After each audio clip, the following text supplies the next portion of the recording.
Hello friends, welcome to bliss cinemas. இன்னைக்கு நம்ம தமிழ்ல நெட்ஃபிளிக்ஸ்ல ரிலீஸ் ஆயிருக்க மேட் இன் கொரியா படம் எப்படி இருக்குன்னு பார்க்க போறோம். வாங்க வீடியோக்குள்ள போகலாம். இந்த படம் பார்த்தீங்கன்னா ஒரு அட்வென்ச்சர் டிராமாவா எடுத்திருக்காங்க. இப்போ இந்த படத்தோட கதையை பத்தி பார்க்கலாம். நம்ம ஹீரோயினுக்கு பார்த்தீங்கன்னா அவங்க ஸ்கூல் படிக்கிற காலத்துல இருந்தே கொரியாவுக்கு போகணுன்ட்டு மிகப்பெரிய ஆசை இருக்கு. அதுக்காக அவங்க சின்ன வயசுல இருந்தே பிராக்டிஸ் பண்றாங்க.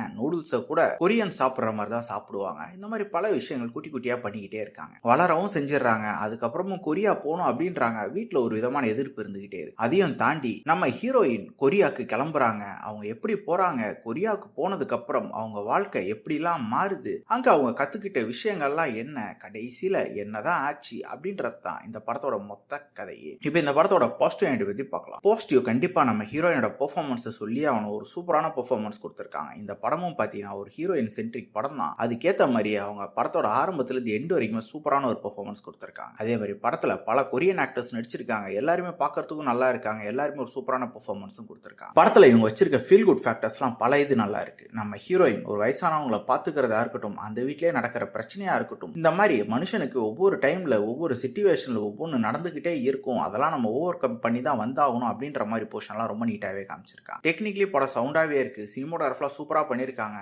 அது இங்க இருக்க மலைப்பகுதியை காமிச்ச விதமா இருக்கட்டும், அதே மாதிரி கொரியாவை காமிச்ச விதமா இருக்கட்டும், சூப்பர்னு சொல்லலாம். அதே மாதிரி சவுண்ட் எஃபெக்ட்ஸ் பிஜிஎமும் சூப்பராகவே பண்ணி கொடுத்திருந்தாங்க. ஸ்கிரீன் பிளேஸ் பார்க்கும்போது கொஞ்சம் ஸ்லோ அண்ட் ஸ்டெடியா போற ஸ்கிரீன் பிளே தான். கொஞ்சம் பொறுமையா உட்காந்து பார்க்க வேண்டியதா இருக்கு. ஒரு சில போர்ஷன்ஸ் நமக்கு சூப்பரா எங்கேஜிங்கா ஃபீல் குட்டா இருந்தாலும் ஒரு சில போர்ஷன்ஸ் ஓரளவு லேக் அடிக்குதான். மொத்தத்துல பாத்தீங்கன்னா இது ஒரு ஒன் டைம் வாட்சபிள் படம் தான். வேணும்னா ட்ரை பண்ணி பாருங்க. இந்த படத்துக்கு நம்மளோட ரேட்டிங் எடுத்தீங்கன்னா 10க்கு 6 மார்க் கொடுக்கலாம். இன்னொரு வீடியோல சந்திக்கலாம். தேங்க்யூ.